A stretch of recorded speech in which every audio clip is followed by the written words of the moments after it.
righty, welcome to the final episode of Behind the Scenes by Just Baseball. I'm your host, Jared Perkins, as always, but I have an incredible guest with me today, Dave Funnell of Prospects 1500, who covers the Minnesota Twins. Dave, how are you doing today? I am good. I'm good. Thank you. And thanks for having me on. Yeah, excited to have you on to talk some Twins prospects. We're in the final episode of the season, taking a break for the playoffs so everybody can enjoy that playoff time and so I can enjoy that playoff time as well.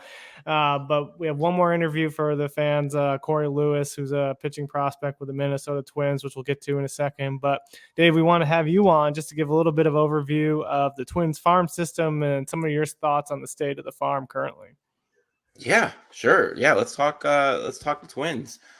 When you think about them and their farm system, they're they're in the middle, I would say. They're not great, but they're not that bad.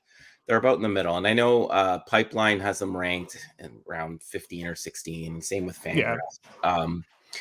They have some really good players, just nobody that really yet stands out as someone with like massive, huge upside.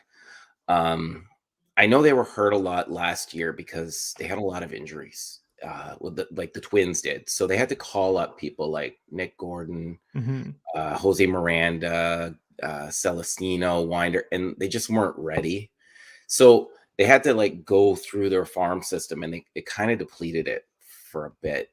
But a year later, they're actually doing a lot better than I thought they would be. And a lot of it has to do with the potential from this past draft that they just had. But we'll talk about that a little bit later. But there is there's like a light at the end of the tunnel there with some hope for some good upside. Yeah, talk a little bit too. I'm curious about how the Twins kind of went draft, right? Because last draft in 2022, they took Brooks Lee, who's kind of more of a fast riser, right? College bat. This year, they took the high school prep bat and Walker Jenkins. But talk about Brooks Lee a little bit. I know that was the number one prospect, but of course, Walker Jenkins comes in and takes over. But what are some of your thoughts on Brooks Lee? Yeah, he had a good year at the plate. I don't know if it was a great year, but it was really good, really solid. And he did everything that you'd want out of him. I mean, he's got good patience at the plate, solid batting average, and a good power speed combo. And he caught fire in July, and he got himself promoted to AAA. And he struggled a little bit with the adjustment, but I think a lot of it had to do also he was learning a new position. He's starting to play third base, so you put that on top of learning how to hit with tougher competition. Obviously, it's going to struggle a bit, but I think he could be up maybe next year. The problem is with him, I just don't know exactly where he's going to play, but I think with third base, they might have a spot for him. Yeah. But again, it depends on what they do with Royce Lewis. But yeah, he had himself a pretty good year, and I think it's something to build on for next year. Yeah, I guess the unfortunate part of Royce Lewis too is injury. So Brooks Lee could come up as a shortstop just if that happens. But I have to imagine they like having that safety net with him. Yeah. With Royce Lewis, you never know, but it feels like things are going in the right direction for him. So maybe another year of just learning how to hit AAA hitting or pitching and learn more about third base. And go Yeah, I mean, going into this draft too, they took Walker Jenkins, who's probably one of my favorite bats in the draft class. Right, guy with a 60 grade hit tool, 60 grade power, has good above average speed, and of course a cannon in the outfield. But what are some of your thoughts on Walker Jenkins? You can kind of see already why he's taken over as a number one prospect, but would love to get your thoughts on that. Yeah, he's someone that the Twins. I don't want to say they lucked into it, but there was a big five, and he was and definitely in one of them. And he's only 18 years old, but I don't know if you've seen the picture. Like he looks like a beast. He's just huge. He's tall. He's hulking. And he came out and on fire. And it's a small sample, but in 26 games, he's got 3 home runs, 6 stolen bases. He's got a 362, 417, 571 slash line. It's incredible. And he's someone with a quick and powerful bat, and He spreads the ball all over. He hits it hard. He's got more triples than doubles. He's just to come out as quickly as he has and at that young of an age to go Yeah. as far as he has already. He's something special, and he's already their number one prospect, and he won't be up for at least another year and a bit. Yeah. So I don't know if that's telling of, going back to how we talked about what the state of the franchise is that, someone comes in and he's immediately number one. But I think it's more about how special he can be. Yeah, I think with those top 5 too, you look at him, it's like it's Max Clark, it's him, it's Wyatt Langford, it's Dylan Cruz, it's Paul Skeens. Like you almost couldn't go wrong in the top 5 picks of that draft, just because they all have hit the ground running in their pro debuts as well. Yeah. And it was just more like, would you rather have the college bat who's going to be in the big leagues potentially next year, like Wyatt Langford's is already knocking on the door, or would you have rather take the upside? And I don't think you can blame the Twins for taking Jenkins. I don't think you could blame any of the teams for taking those guys in the top 5. Yeah, and they're the Twins are in win now mode, so they don't Yeah. really need that bat to come up next year. They're doing pretty well as it is right now, and they have some bats that are in and out of the lineup right now. So it's something to work towards for 2 years down the road. Yeah. Sticking with the theme of the 2023 draft, are there some guys that the Twins took that really stick out to you that you think could make an impact, but might be flying on a little bit under the radar? Yeah, I mean, they had a pretty solid draft all around. They picked up and I got to make sure I say it the right way. Is it Luke Keishel or Keishal? Yeah, I But think it might be Keishel. yeah, but he's been doing well so far. He was their second round pick, and he's already in high A, and Yeah. he's gone through 3 levels already. He hit the ground running in A ball, and he's already in high A. He's already batting .313 with 2 home runs, and he's just been pretty good already so far. He's got a lot of power, a lot of raw power and game power. So he's someone to look towards maybe by the end of next year, maybe coming up. But he was a pretty good find for them. They got Brandon Winokur as well. He's another power bat. He does strike out a lot, which could be his downside. But he's got 9 of his 19 hits have gone for extra bases. So he's a hit or miss guy. He just swings, and if he hits it, it's great. If not, he strikes out. Yeah. And then a guy that came up later, he was their 6th round pick, Jay Harry. Not a lot of power, not a lot of speed, but looking through his stats, it was very interesting. He's batted .339 this year with 14 walks and only 8 strikeouts and 129 plate appearances. That's incredible. Yeah, and I love the low strikeout guys. Yeah. So it's something to watch. I know they've had success in the past with players like this, so I think he's someone to keep an eye on. Yeah, I was definitely interested in the Twins class because Winokur was a guy that was kind of rumored to the Royals that could possibly underslot him, and then I think the Twins took him in one of the comp rounds. I Yeah, assume he that's what it was. was. I want to say the 3rd, but I Yeah, don't quote me on it. yeah, he was a guy that was interesting. I like you said, a big power, but lots of strikeouts. Going a little bit more in depth to the Twin system overall. Are there a couple under the radar guys too that everybody should be keeping their eye on? That's really not given enough attention. I think Cory Lewis, one of the guys in the interviews, he's probably one of them. But Yeah. are there other guys that you're thinking of? Well, when I look through the farm system and through even the team's history, like catcher has never been their best position. And there's 2 players right now that I want to keep an eye on for next year. Ricardo Olivar and Noah Cardenas. So Olivar this year, he finished with .285 with 12 home runs and or 10 home runs, 12 stolen bases, which is great. And he's played some outfield as well. And I know he just finished the FSL as the FSL leader with 28 doubles too. So That's awesome. he can hit the ball hard, and he's someone to watch. He might be able to come up and help them out.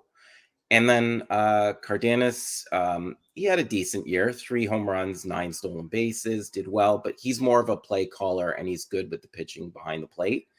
So he's someone tomorrow, if he can get his bat going, which he apparently did this past week in the playoffs. He hit like 400 with 7 walks or something. He was just unbelievable. So I like those two to look forward to next year, because there's definitely going to be a place for them if they can keep this up and, you know, take the next step. Because with the Twins, catcher's always been their weak spot. Well, that's awesome. Yeah, love getting into those under the radar prospects. I really appreciate all the insight that you provided us, Dave, on the Twins farm system. Just so everybody knows, where can they find your work and everything that you're doing? Sure. I'm on Twitter. I'm at SPORTZ_NUTT51 on Twitter, and you can find me there. And I write about the Twins, and I do some other stuff for Fantrax and PitcherList. Yeah, awesome. Make sure to everybody to check out Dave's work. He does incredible stuff. But without further ado, we want to get you to that interview with Cory Lewis. Alrighty, welcome to another Behind the Scenes Prospects Corner. We have another incredible guest, Cory Lewis, right-handed pitcher with the Minnesota Twins. Cory, how are you doing today? I'm doing great. Thanks for having me.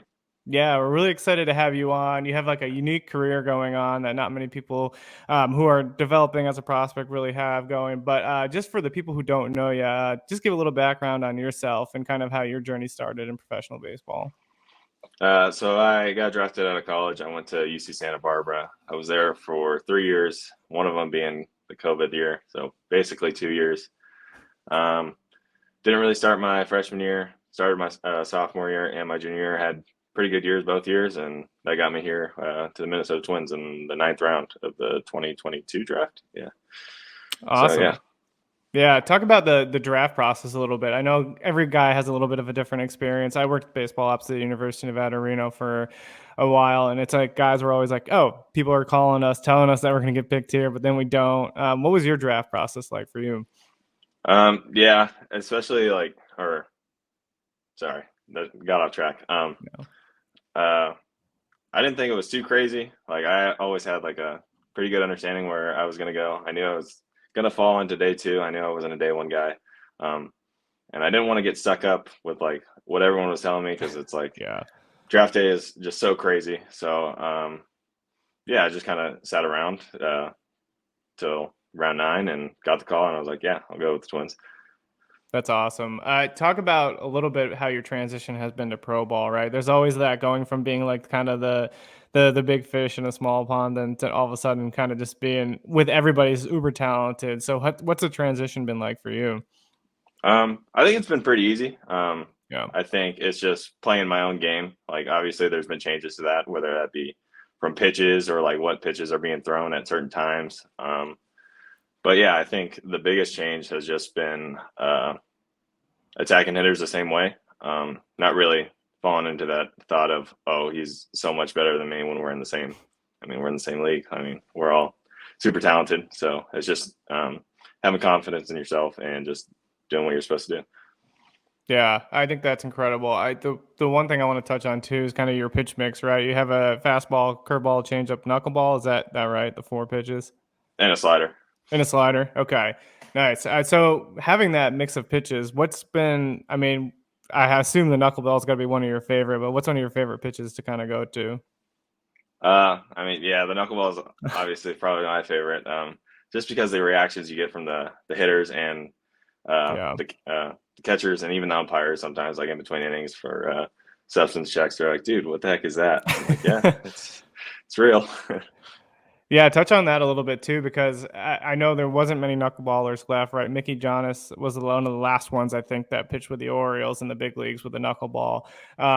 How's that kind of gone with the transition to the pro ball? Have you had any knuckleball legends kind of reach out to you and kind of help provide some guidance? Before the draft, I talked to Charlie Huff, which is like an old timer, and that was super cool. He came out and watched me throw a few knuckleballs, which was awesome. And then actually, like last week, one of our coordinators reached out to R.A. Dickey, and that's awesome. he was giving me some tips, and yeah, so that was pretty cool. Yeah, it's kind of cool because the knuckleball is like this kind of exclusive club, right? There's not many guys who have done it. Did you have so when did you first start throwing the knuckleball, and did you have any specific knuckleballers that you kind of looked up to growing up? So I actually started throwing it when I was around like 10. which is like kind of crazy. Yeah. It was at like a pony all-star league, like just practice, and I just started throwing it, and like all the coaches are like dads, I guess, were like blown away by it. So I just kind of kept throwing it from there. I got to high school. Coaches were okay with me throwing it. They thought it was cool. Got to college, same thing. They thought it was cool, and they saw that it was like real. It wasn't like me messing around. And They then was throwing same in thing. practice. Yeah, exactly. And then same thing once I got to pro ball. I was like, oh, okay, it's actually pretty good. Like we can keep throwing that.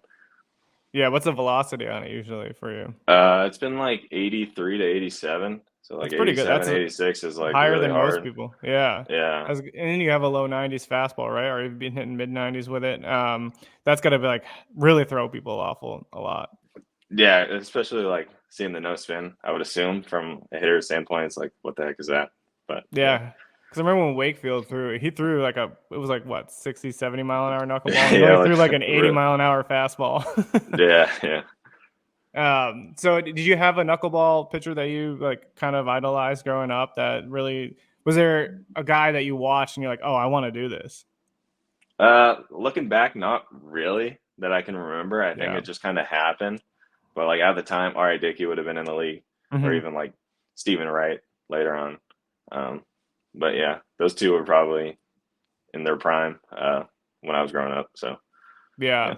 So what goes into like the because you know how it's kind of easy to figure out when pitchers are developing their curveball or their slider or their changeup, trying to make adjustments and changes there. But what kind of goes into the development of a knuckleball, right? I don't think many people know exactly like, oh, do you just start doing repetition and trying to get it to move? Or is there certain things you have to do in terms of development to get it to move certain ways? Those kind of things. I think there's not really a lot that I can do, and Yeah. obviously the people around me can really tell me. It's more so like what I feel and like the result of that pitch. So say if I'm like too underneath it, or if I get on the side of it, then it's like not as good compared to like when I'm on top of it. And I just feel like I need to know those feels like for the future, just for myself. But yeah. That's great. So just kind of going into a little bit about you, because one thing we like to do is focus on the human side of players. Do you have any big passions away from baseball that help you kind of separate? So when you go home at night, game's over, are there things that you can kind of go to that help you separate from baseball a little bit? After games, I mean, I feel like the biggest thing would probably be playing video games. I feel like that just gets me away from reality. Just kind of gets my head off the things. And then like on off days, I golf. That's another thing. It's like 4 hours out of the day where I don't really have to think anything besides all my bad shots. But you know. Yeah. Do you have a go-to golf course now where you're at? I mean, we play at this place called Hunter's Ridge. It's in Cedar Rapids. They give us a discount, so it's pretty nice. That's awesome. But we've been trying to go around like the different courses in the area and just try them all out. So yeah. In terms of video games, is there a go-to video game as well? Not really. A little bit of everything. I feel like MLB The Show falls into that bucket. Yeah, for sure. Call Are of you Duty in it? every now and then? I am. I did get a card. Nice. Not like originally, but like a real 99 card, which is cool. Yeah. So they gave me a knuckleball, so it's pretty cool. Love it. Do they do that for all minor leaguers, the show? Like as soon as you get drafted, or do you have to be like a certain like top prospect? How's that kind of work? I think everyone on the 40-man gets a card just out the gate, and then like prospects or like people in the minors or other players in the minors just have to submit a form, I think. That's cool. And then, I mean, it might take a few weeks, but I think it took like 3 weeks for me to get mine. But at the end of the day, it's like pretty cool just to have a card in the game. And has yourself in the game made it to the show? yeah. And road to the show, yeah. But yeah, that's cool. I love it. Just talking about your journey to kind of professional baseball. Who have been the people that kind of helped you get to that level? Has there been like your family, your friends, specific coaches that have really kind of supported and mentored you along the way? Definitely my family and friends just supporting me along the way on all my decisions and whatnot. And then especially the coaches at Santa Barbara, I think really changed who I was as a pitcher. They're so great with pitchers that they can pick out certain things and change certain things to make you a great pitcher. I think that's what happened to me. I came into Santa Barbara throwing two seams, and then they changed my fastball. They changed my changeup. added a slider. So like there's a crazy developmental factor there at Santa Barbara, which I loved. So yeah. Yeah, that's always really helpful. And now that you're in pro ball, have you had any crazy pro ball stories yet, or weird pro ball stories? Not really. I don't think. I mean, I feel like it's been pretty easy. Yeah, Or not easy, but like the experience has been nice and like enjoyable with all the guys. Everyone's just nice and easy to talk to. So even on both sides, like both teams, like everyone's just trying to do the same thing. Like everyone's trying to make their dreams come true. So yeah. yeah, yeah. Now that in pro ball too, you're probably signing autographs. Have you had anything crazy that you've had to sign that people have asked you to autograph? Not yet, but I've heard some crazy stories. Yeah, For the most part, it's just been shirts, baseballs, and cards. Maybe even an arm here and there. love But it. yeah, pretty standard stuff. Yeah. I guess the other question I have, kind of as you think about your journey with pro ball, are there like tips and tricks you're taking away from other pitchers now that you're around these guys, right? Because you kind of go from a shift of competing every day to try to win a conference championship in college to all of a sudden now, like, you're sort of kind of competing against everybody on your team because you're trying to make it to that next level. But how have you kind of adjusted to pro ball in the way that you are learning from others and kind of trying to drive yourself to that next level? Yeah, I think that's the biggest thing is learning from others because everyone has different experiences. So whether Yeah, that be from like pregame routines or like post-game stuff or recovery or like even throwing, like different pitches, like some people just have different cues that might help you as well, and it's just good to ask. I feel like we haven't had a ton of rehab guys, like yeah, big leaguers come in. We had Josh Winder when I was in Fort Myers. I think that's it on the pitching side, if I remember correctly. But yeah, I think it's just the biggest part is just reaching out to other people because I mean, like you said, we're all doing the same thing. So yeah. um, it's good to get feedback from others. Yeah, we interviewed Ben Kudrino, pitches of the Kansas City Royals, and he talked about how like the older guys would sit them down for like morning coffees, so that way they could learn from them, kind of sit down, ask them questions about like certain things that they've gone through that the new guys might have gone through, and I think those kind of things probably really help that next generation of prospects come through because a lot of times you just need someone to find to order to figure out, okay, how do I get over this adversity or this battles while I'm in the minor leagues? Yeah, exactly. I think it's more so just ease of mind, like Yeah. knowing that someone else has also been through it and seeing how they handled it and how that might help you. Yeah. The other thing that you have too with transition to pro ball is when college you're usually flying for road trips. What's been the longest bus trip that you've had to take so far? So far, it was my first week here in Cedar Rapids. We went from Dayton, Ohio, back to Cedar Rapids. I think that was like 8 hours, like 8.5. Yeah. That's brutal. And then so do they, like, after the game you just stay at the hotel a night, next morning you're just bussing back? Or do they like bus that night of? Usually it's been bus night of. So that was that was brutal because it was a Sunday game. Well, obviously it was a Sunday game. It was a day game, but it was raining, so it got pushed back like 3 hours. So we got back 3 hours later than we were supposed to, but we got back. Yeah, then you gotta mentally get prepared to go out and compete like the next day basically. Yeah, Um, literally.